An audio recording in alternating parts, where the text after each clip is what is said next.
సాగర్, నువ్వు తయారైపోయావరానా?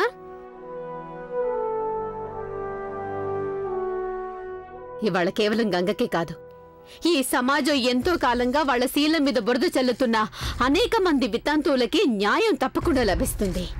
ఎందుకంటే ఇంతకాలం వాళ్ళు తమ బాధని మనసుల్లోనే దిగమింగుతూ వచ్చారు. ఎందుకంటే తమ మాటని ఎవరూ పట్టించుకునేవాళ్ళు లేరని. ఇవాళ్ల గంగ ధైర్యం వల్ల ఆ వితంతువులందరికీ మంచి జరుగుతుంది. వాళ్ళు కూడా న్యాయాన్ని కోరుకుంటున్నారు. కానీ ధైర్యం చేయలేని నిస్సహాయులు వాళ్ళంతా. సాగర్, నువ్వు చేస్తున్న ఏ పనికి ఎలాంటి విలువ కట్టలేం మేము. అయినా కూడా నువ్వు మా అందరి వితంతుల తరపున దీన్ని పుచ్చుకోనా? సుధా పిన్నమ్మ, ఇదంతా ఎందుకు? నాకు మీరిలా చేయడం ఏం బాగలేదు. గంగా కేసు వాదించడానికి నేనెందుకు డబ్బులు తీసుకుంటాను? ఇదేం ఫీజు కాదు నాన్నా. దీన్ని నువ్వు శుభ సంకేతంగా భావించు. ఇందులో మా వితంతులందరి ప్రేమ ఆశీస్సులు ఉన్నాయి నాన్నా. తీసుకో. తన్నేం చూస్తున్నావు? నీ జీవితంలో మొదటి కేసు వాదించబోతున్నావు. ఫీజు లేకుండా వాదిస్తావా ఏంటి? ఇదిగో పట్టుకో.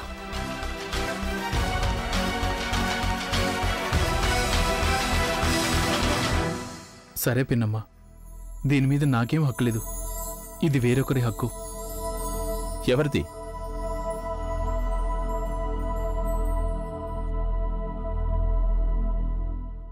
కోడలా,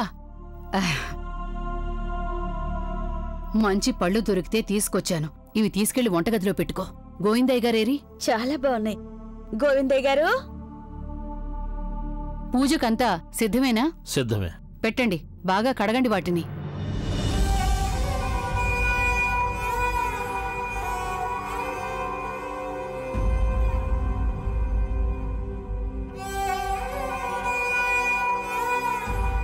నానమ్మ, ఇది నా మొదటి సంపాదన. నా తొలి కేసుకొచ్చింది. ఇక దాని మీద పూర్తి హక్కు మీకేగా ఉంది.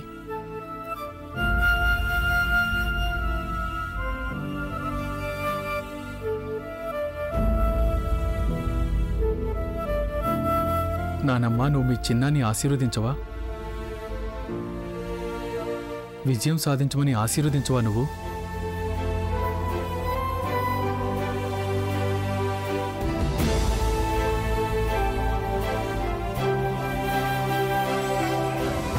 గెలుపు ఓటమి నిర్ణయించటానికి నేనెవర్ని? నేను కేవలం శాలిగ్రాముని ప్రార్థించటం ఒకటే చేస్తాను. న్యాయం జరగాలని, నిజం గెలవాలని ప్రార్థిస్తాను. నానమ్మ, ఇవాళ నీ చిన్నా గెలవటంలో ఎలాంటి అనుమానం లేదు. న్యాయం కోసం పోరాటం మన వంశంలో తరతరాలుగా వస్తుంది కదా. ముందేమో తాతగారు, ఆ తర్వాత నాన్నగారు. ఇక ఇప్పుడు నానమ్మ, మీ మనవడు ఆ వారసత్వాన్ని కొనసాగించబోతున్నాడు. మనస్ఫూర్తిగా నిర్వర్తిస్తాడు.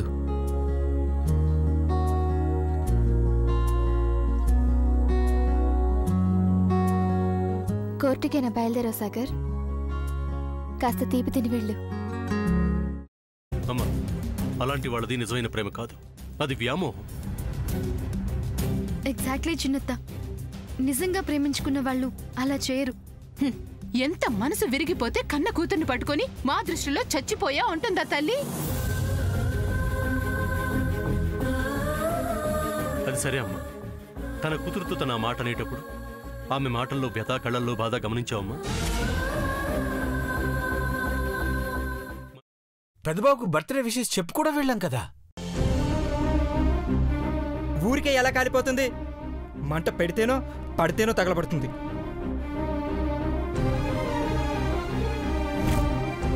కరెక్ట్ చిన్నబాబు.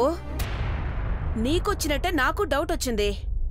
పార్వతే షర్టును తగలబెట్టిందనుకుంటా.